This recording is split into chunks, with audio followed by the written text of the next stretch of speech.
আসসালামু আলাইকুম প্রিয় দর্শক, চ্যানেল আই সংবাদ এখন স্টুডিও থেকে আপনাদের শুভেচ্ছা সহ স্বাগত জানাচ্ছি।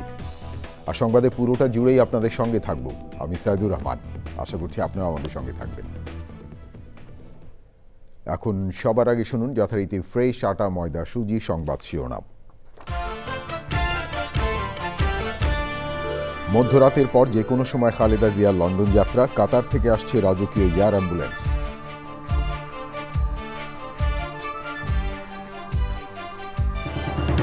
অন্তর্বর্তী সরকারের গঠন ও শপথ আপিল বিভাগে বৈধ ঘোষণা, আগামী সংসদে বর্তমান সরকারের বৈধতা নিয়ে প্রশ্ন তোলা যাবে না মন্তব্য। মানবতা বিরোধী অপরাধের অভিযোগে সজীব ওয়াজেদ জয়ের বিরুদ্ধে গ্রেফতারি পরোয়ানা, ফেসবুকে উস্কানি ও হত্যাসহ দুটি মামলায় একাধিক অভিযোগ। ফেব্রুয়ারি নির্বাচন নতুন বাংলাদেশের দরজা খুলে দেবে বলে প্রধান উপদেষ্টার প্রত্যাশা, এসপি সহ ৬৪ জেলার ঊর্ধ্বতন কর্মকর্তাদের সঙ্গে বৈঠক। এবং ভূমিকম্পের ঝুঁকিতে থাকলেও বাংলাদেশের প্রস্তুতি ঘাটতি রয়েছে বলছেন বিশ্লেষকরা, সমন্বিত গবেষণার তাগিদ।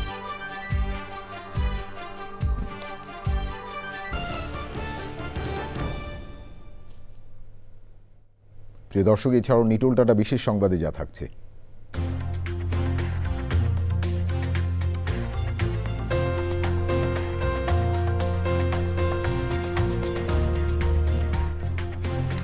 বছরের শেষ সুপারমুনের খবর।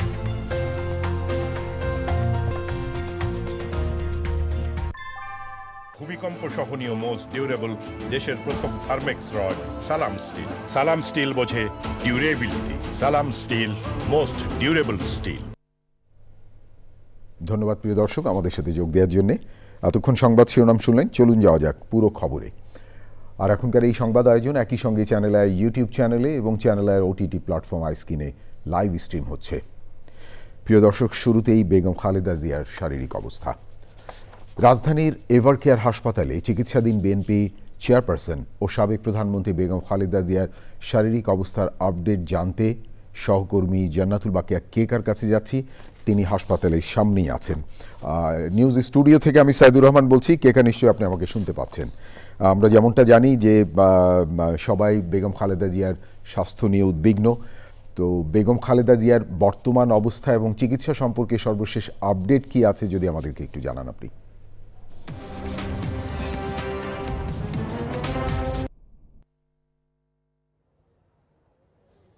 ধন্যবাদ সাইদুর। ঠিকই বলেছেন যে বেগম খালেদা জিয়ার শারীরিক অবস্থা অপরিবর্তিত, তবে বিদেশে নেওয়ার মতো বলেই কিন্তু আজকে দুপুরে কিন্তু আমরা তার যে মেডিকেল বোর্ডের চিকিৎসক ডক্টর AZM জাহিদ হোসেন কিন্তু জানিয়েছিলেন যে লন্ডনে নেওয়া হচ্ছে তাকে।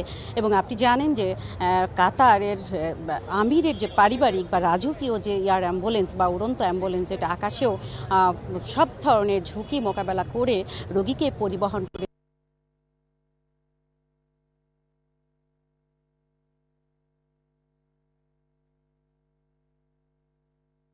যে সোর্স বা আমাদের যে বিভিন্ন নির্ভরযোগ্য সূত্রগুলো রয়েছে সেগুলো তারা বলছেন যে সেটা বাংলাদেশ সময় হয়তো রাত 1টা থেকে 1:30টার মধ্যে বা আরেকটু সময়ের মধ্যে পৌঁছে যাবে। তারপরে আমরা যেটা জানি যে তাকে পরিবহন করা হবে, একে খন্দকার এয়ার বেস থেকে তাকে নিয়ে যাওয়া হবে লন্ডনের উদ্দেশ্যে। সেই কাতারের আমিরের যে এয়ার অ্যাম্বুলেন্স রয়েছে সেই অ্যাম্বুলেন্সে করে। এটি একটি দিক।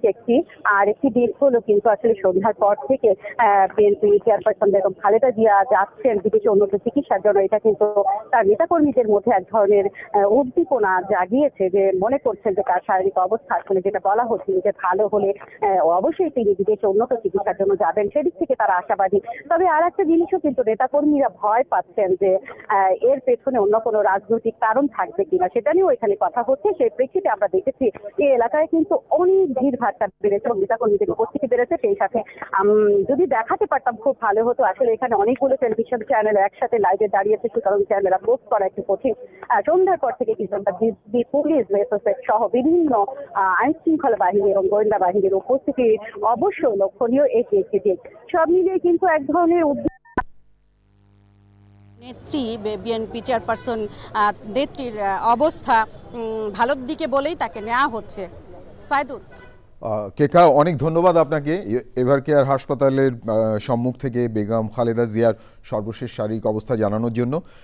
আমরাও ওনার দ্রুত আরোগ্য কামনা করছি। আপনি ওখানেই থাকুন, পরবর্তীতে সম্ভব হলে আপনার সাথে আবারও যোগাযোগ করব আমরা। উন্নত চিকিৎসার জন্য সাবেক প্রধানমন্ত্রী ও বিএনপি চেয়ারপারসন বেগম খালেদা জিয়াকে নিয়ে মধ্যরাত থেকে যে কোনো সময় কাতারের রাজকীয় এয়ার অ্যাম্বুলেন্স লন্ডনের উদ্দেশ্যে রওনা হবে। তার ব্যক্তিগত চিকিৎসক ও বিএনপি স্থায়ী কমিটির সদস্য AZM জাহিদ হোসেন জানিয়েছেন, সাবেক প্রধানমন্ত্রীর শারীরিক অবস্থা অপরিবর্তিত রয়েছে। চিকিৎসক, ব্যক্তিগত সহকারী সহ 14 জন যাবেন খালেদা জিয়ার সঙ্গে। এ বিষয়ে বিস্তারিত জানাচ্ছেন রাহুল রায়। রাজধানীর এভার কেয়ার হাসপাতালে 12 দিন ধরে চিকিৎসাধীন সাবেক প্রধানমন্ত্রী ও বিএনপি চেয়ারপারসন বেগম খালেদা জিয়া। চিকিৎসার জন্য এরই মধ্যে চীন ও যুক্তরাজ্যের বিশেষজ্ঞ চিকিৎসকরা বাংলাদেশে এসে যুক্ত হয়েছেন। বেগম জিয়ার চিকিৎসার জন্য গঠিত মেডিকেল বোর্ডে আছেন যুক্তরাষ্ট্রের চিকিৎসকও। উন্নত চিকিৎসার জন্য সাবেক প্রধানমন্ত্রীকে বিদেশে নিয়ে যাওয়ার কথা আগেই শোনা গিয়েছিল। বৃহস্পতিবার বিকেলে এভার কেয়ার হাসপাতালের সামনে সেই তথ্য নিশ্চিত করেন বেগম জিয়ার চিকিৎসক ও বিএনপির স্থায়ী কমিটির সদস্য অধ্যাপক AZM জাহিদ হোসেন। যদি সব কিছু ঠিক থাকে, আমরা কাতার রয়্যাল এয়ার অ্যাম্বুলেন্সের মাধ্যমে দেশনেত্রী বেগম খালেদা জিয়াকে আজকে এই মধ্যরাত্রির পরে অথবা আগামীকালকের সকালের ভিতর ইনশাআল্লাহ আমরা ওনাকে ইউকেতে অর্থাৎ লন্ডনে ওনাকে একটা নির্ধারিত হসপিটাল আমরা ঠিক করেছি, সেখানে আমরা ইনশাআল্লাহ ওনাকে নিয়ে যাব।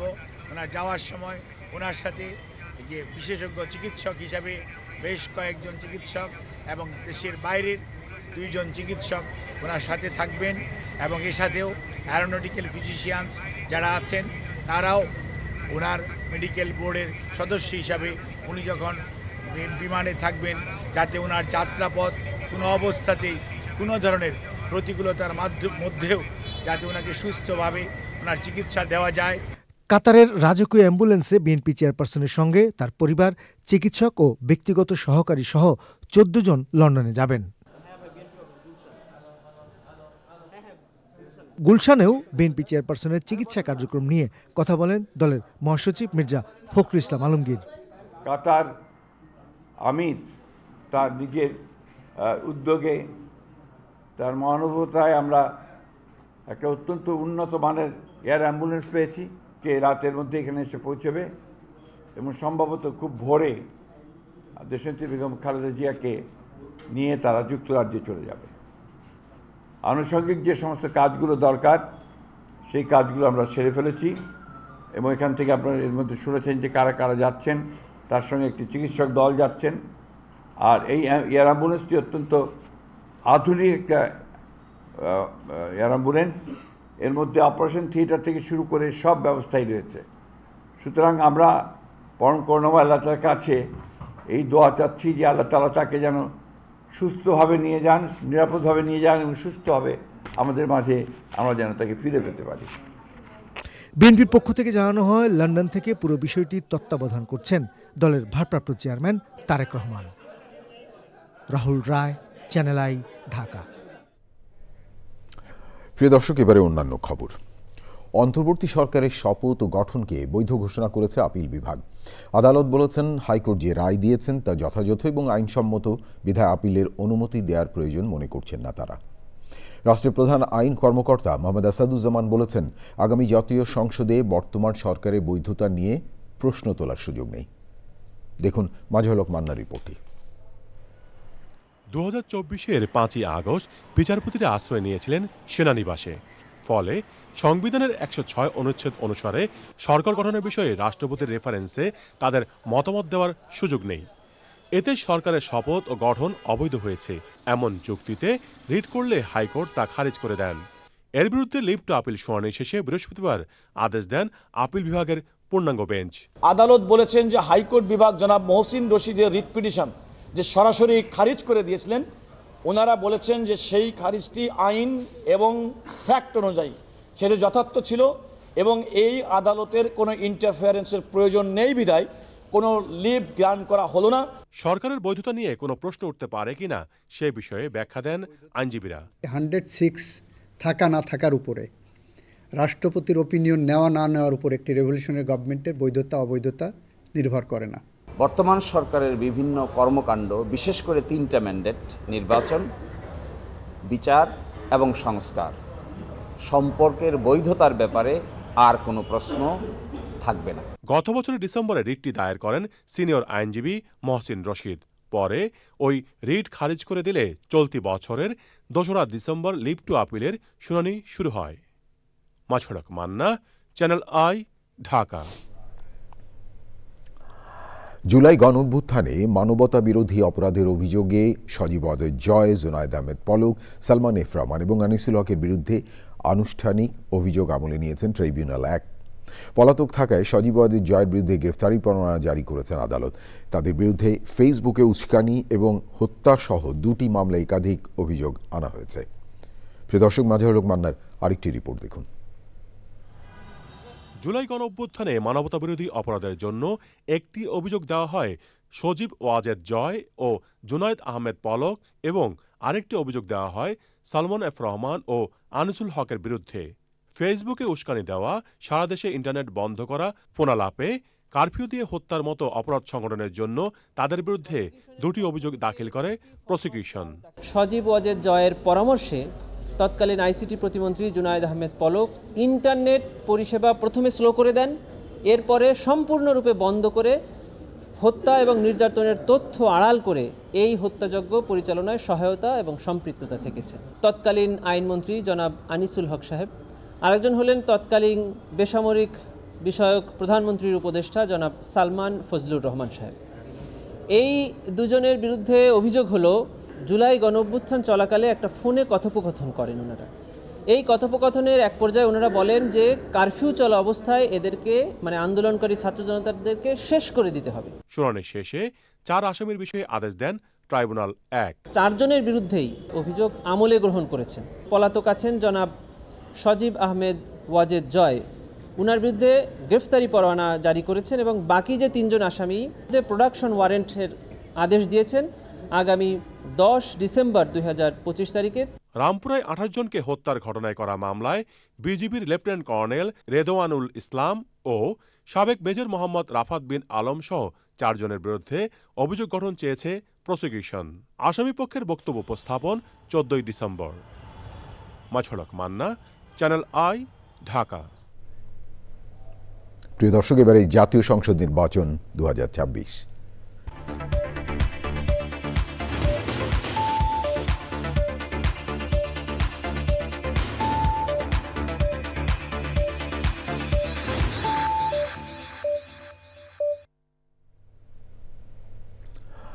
প্রধান উপদেষ্টা অধ্যাপক ডক্টর মোহাম্মদ ইউনুস বলেছেন, ফেব্রুয়ারির নির্বাচন নতুন বাংলাদেশের দরজা খুলে দেবে। রাজধানীতে এক অনুষ্ঠানে তিনি বলেন, আগামী নির্বাচন হবে যারা 100 বছরের পরিকল্পনা নিয়ে বাংলাদেশকে এগিয়ে নিয়ে যাবে তাদের হাতে ক্ষমতা তুলে দেওয়ার নির্বাচন। আরও জানাচ্ছেন মোস্তফা মল্লিক।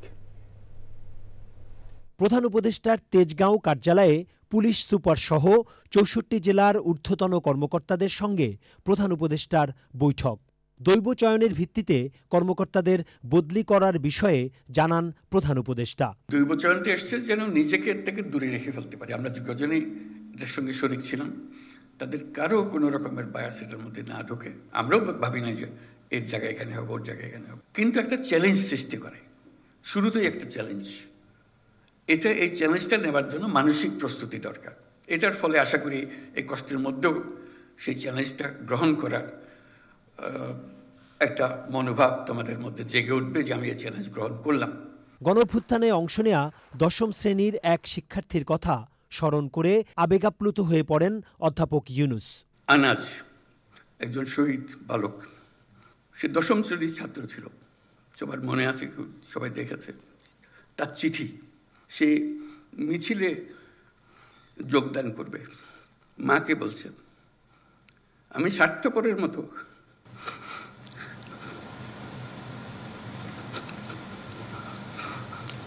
বসে থাকতে পারবো না, যদি ফিরে না আসি আমাকে মাফ করে দিও। সে আনাজের বক্তব্য আমাদের কর্তব্য ঠিক করে দিয়ে গেছে। ভূমিকম্পের সঙ্গে নির্বাচনকে তুলনা করে প্রধান উপদেষ্টা বলেন, ঝাঁকুনি আসবে, কিন্তু দেশটা ঠিক রাখতে নির্বাচন হতে হবে। এই যে নির্বাচন এটা বিল্ডিং কোড তৈরি করার সুযোগ, যে আমাদের যে সমাজটা তৈরি হবে তার বিল্ডিং কোডটা কি হবে। যত বড় ঝাঁকুনি আসুক এটাকে নাড়াতে পারবে না। এই নির্বাচন সেই নির্বাচন যেখানে বিল্ডিং কোড তৈরি হবে, যারা বিল্ডিং কোডটা তৈরি করবে তাদের হাতে এই দায়িত্ব দেওয়ার জন্য। এটা শুধু 5 বছরের নির্বাচন, সনাতন নির্বাচন তা না, এটার একটু বড় গুরুত্বপূর্ণ জিনিস হলো গণভোট। পুলিশ কর্মকর্তাদের নিজেদের মধ্যে ভালো প্রতিযোগিতা করার পরামর্শ দেন অধ্যাপক ইউনুস। Mostafa Mallik, channel I, Dhaka. ত্রয়োদশ জাতীয় সংসদ নির্বাচনে আরও 36টি আসনে প্রার্থী ঘোষণা করেছে বিএনপি। গুলশানে বিএনপি চেয়ারপারসনের কার্যালয়ে সংবাদ সম্মেলনে দলের মহাসচিব মির্জা ফখরুল ইসলাম আলমগীর প্রার্থীদের নাম ঘোষণা করেন। ঢাকা 7-এ হামিদুর রহমান, ঢাকা 9 হাবিবুর রশিদ, ঢাকা 10 শেখ রবিউল আলম, ঢাকা 18 SM জাহাঙ্গীর হোসেন, গাজীপুর 1 মুজিবুর রহমান, রাজবাড়ী 2 হারুনুর রশিদ, ফরিদপুর 1 খন্দকার নসিরুল ইসলাম। মাদারীপুর 1 আসনে স্থগিত হওয়া প্রার্থীর জায়গায় নতুন করে মনোনয়ন পেয়েছেন নাদিরা আক্তার। বাকি 24টি আসনে শীঘ্রই প্রার্থীর নাম ঘোষণা করা হবে বলে জানান মির্জা ফখরুল ইসলাম আলমগীর।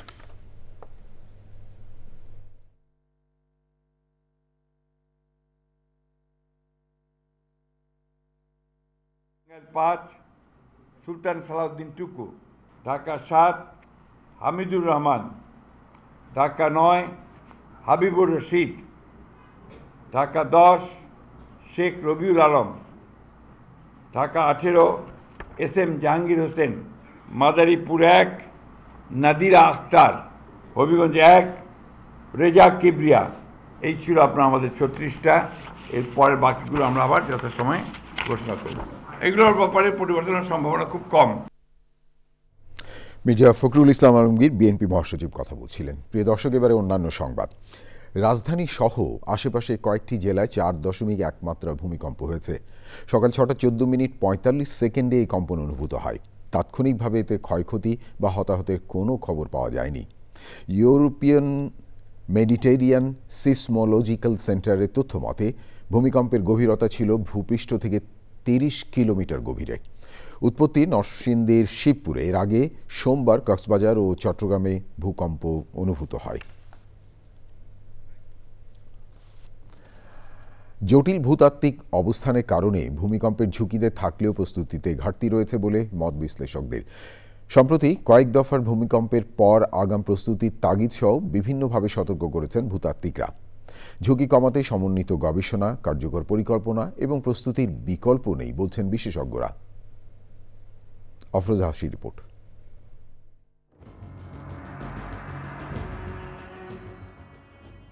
টেকটনিক প্লেটের নড়াচড়া সহ নানা কারণে বিশ্বজুড়ে প্রতিনিয়তই অনুভূত হয় ভূমিকম্প, যার মধ্যে বেশিরভাগই মৃদু। তবে কিছু ভূমিকম্প হয়ে ওঠে অত্যন্ত শক্তিশালী এবং বিধ্বংসী, যার কাছে অসহায় হয়ে পড়ে মানুষ। ভৌগোলিকভাবে বাংলাদেশ ইন্ডিয়ান, ইউরেশীয় এবং বার্মিজ টেকটনিক প্লেটের ওপরে অবস্থিত। মধুপুর ফল্ট, ডাউকি ফল্ট এবং চট্টগ্রাম সহ এসব টেকটনিক প্লেটের নড়াচড়ার কারণে ভূমিকম্পের ঝুঁকিতে রাজধানী ঢাকা সহ দেশের বিভিন্ন অঞ্চল। গত ২১ নভেম্বর ৫.৫ মাত্রার ভূমিকম্পের পর যুক্তরাষ্ট্রভিত্তিক আন্তর্জাতিক অনলাইন সংবাদ ম্যাগাজিন দ্য ডিপ্লোম্যাটে প্রকাশিত প্রতিবেদনে এটিকে ভূমিকম্পের সতর্ক সংকেত হিসেবে আখ্যায়িত করেছে। কিন্তু এর প্রতিক্রিয়া ও প্রস্তুতিতে জাতীয় সক্ষমতা বৃদ্ধির তাগিদ বাংলাদেশ ভূতাত্ত্বিক সমিতির। বাস্তবতা বলছে, পূর্ব প্রস্তুতি না থাকলে মাঝারি মাত্রার ভূমিকম্পেও ভয়াবহভাবে ক্ষতিগ্রস্ত হতে পারে রাজধানী ঢাকাসহ জনবহুল ও ভঙ্গুর নগর কাঠামোর শহর। ভূমিকম্পের ক্ষয়ক্ষতি মোকাবেলায় সচেতনতার পাশাপাশি আগাম প্রস্তুতি এবং সমন্বিত উদ্যোগ জরুরি বলছেন বিশেষজ্ঞরা। আফরোজা হাসি, চ্যানেল আই। প্রিয় দর্শক, ভূমিকম্প এবং আমাদের প্রস্তুতি নিয়ে পর্ব দেখবেন আজ রাত 10টা 15 প্রকৃতি ও জীবন অনুষ্ঠানে। মালিক সিনেমার শুটিংয়ে আহত হয়েছেন নায়ক আরিফিন শুভ। অ্যাকশন দৃশ্যের শ্যুট করতে গিয়ে শরীরে আগুন লেগে যায় এই জনপ্রিয় নায়কের। কয়েক সেকেন্ডের মধ্যেই পুড়ে যায় নায়কের পা। প্রথমে নিজেই আগুন নেভানোর চেষ্টা করেছিলেন শুভ, কিন্তু আগুন থামছিল না। তখন ছুটে আসেন ইউনিটের সদস্যরা। আগুন নিভালেও দগ্ধ হয় শুভর পা। ঘটনার পর শুটিং বন্ধ করতে চেয়েছিলেন পরিচালক সাইফ চন্দন, কিন্তু প্রাথমিক চিকিৎসা নিয়ে আবার শুটিংয়ে ফেরেন শুভ। আমার হাতে আরও খবর আছে প্রিয় দর্শক, দেখতে থাকুন চ্যানেল আই সংবাদ।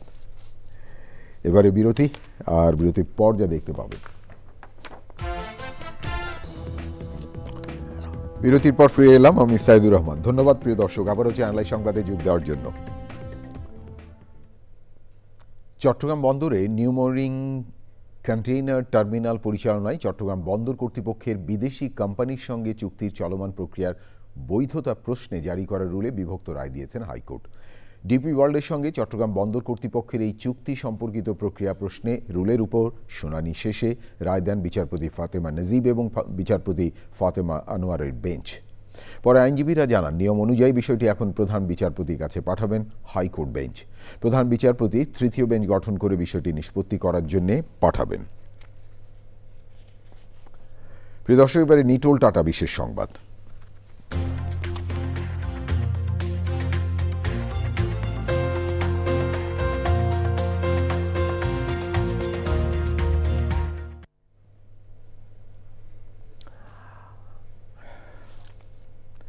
বছরের তৃতীয় এবং শেষ সুপারমুন আজ। ডিসেম্বরে পূর্ণ চাঁদ, যাকে কোল মুন বলা হয়, এটি বছরের অন্যতম উজ্জ্বল চাঁদ। নাসার তথ্য অনুযায়ী সুপারমুনের সময় চাঁদ বছরের সবচেয়ে ক্ষীণ চাঁদের তুলনায় প্রায় 14% বড় এবং 30% বেশি উজ্জ্বল দেখায়।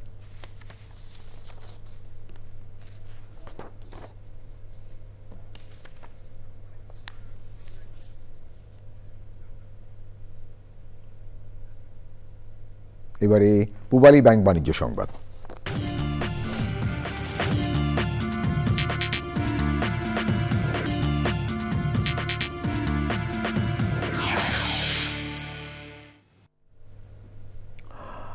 কক্সবাজারে এসএমসি এন্টারপ্রাইজ লিমিটেডের 2024-2025 অর্থবছরে বার্ষিক বিক্রয় সম্মেলন হয়েছে। কোম্পানির সেলস টিমের সাফল্যের স্বীকৃতি জানানো, ভবিষ্যতে আরও সমৃদ্ধির জন্য কৌশলগত দিক নির্দেশনা দেওয়া এবং টেকসই ও লাভজনক প্রবৃদ্ধি নিশ্চিত করতে এই সম্মেলনের আয়োজন করা হয়। সম্মেলনে প্রধান অতিথি ছিলেন এসএমসির চেয়ারম্যান ফারুক আহমেদ। সম্মেলনে বক্তৃতা করেন প্রতিষ্ঠানের ব্যবস্থাপনা পরিচালক ও সিইও তসলিম উদ্দিন খান, এসএমসি এন্টারপ্রাইজের ব্যবস্থাপনা পরিচালক সাইফ নাসির সহ অনেকে।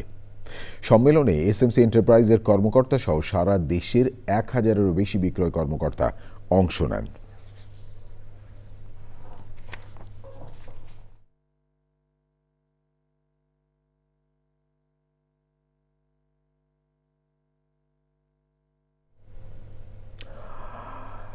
নেসলে বাংলাদেশের প্রথমবারের মতো আয়োজন করেছে the gut nexus, the science of the gut microbiome শীর্ষক ওয়ার্কশপ। দেশে বিভিন্ন সেক্টরে 250-এর বেশি বিশেষজ্ঞ ও গবেষক এতে অংশ নেন। কর্মশালায় শ্রীলঙ্কার প্রফেসর ডক্টর শ্যামন রাজেন্দ্র জিত এবং নেদারল্যান্ডসের প্রফেসর ডক্টর মার্ক এ বেনিঙ্গা গাট হেলথ এবং ফাংশনাল গ্যাস্ট্রোইন্টেস্টাইনাল ডিসঅর্ডার নিয়ে বক্তব্য রাখেন। বাংলাদেশে বর্তমান প্রেক্ষাপট তুলে ধরে আইসিডিডিআরবির প্রফেসর ডক্টর মোহাম্মদ ইকবাল হোসেন স্থানীয় খাদ্যাভ্যাসে গার্ড বান্ধব খাবারের গুরুত্ব ব্যাখ্যা করেন। প্রিয় দর্শক, থাকুন চ্যানেল আইর সঙ্গে। ফিরছি একটু পরে আরও খবর নিয়ে। আবারও বিরতি, আর বিরতির পর যা দেখতে পাবেন। প্রিয় দর্শক, সবশেষ খবরগুলো নিয়ে আবারও ফিরে এলাম চ্যানেল আই সংবাদে। আপনাদেরকে আরেকবার স্বাগত জানাচ্ছি। প্রিয় দর্শক, এই ছিল আপনাদের জন্য আমাদের সকল আয়োজন। তবে যাবার আগে ফ্রেশ আটা, ময়দা, সুজি সংবাদ শিরোনাম আরও একবার। মধ্যরাতের পর যে কোনো সময় খালেদা জিয়ার লন্ডন যাত্রা, কাতার থেকে আসছে রাজকীয় এয়ার অ্যাম্বুলেন্স।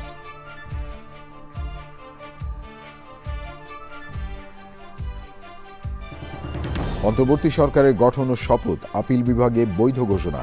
আগামী সংসদে বর্তমান সরকারের বৈধতা নিয়ে প্রশ্ন তোলা যাবে না মন্তব্য। মানবতা বিরোধী অপরাধের অভিযোগে সজীব ওয়াজেদ জয়ের বিরুদ্ধে গ্রেফতারি পরোয়ানা। ফেসবুকে উস্কানি ও হত্যাসহ 2টি মামলায় একাধিক অভিযোগ। ফেব্রুয়ারি নির্বাচন নতুন বাংলাদেশের দরজা খুলে দেবে বলে প্রধান উপদেষ্টার প্রত্যাশা। এসপি সহ 64 জেলার ঊর্ধ্বতন কর্মকর্তাদের সঙ্গে বৈঠক। এবং ভূমিকম্পের ঝুঁকিতে থাকলেও বাংলাদেশের প্রস্তুতিতে ঘাটতি রয়েছে বলছেন বিশ্লেষকরা। সমন্বিত গবেষণার তাগিদ।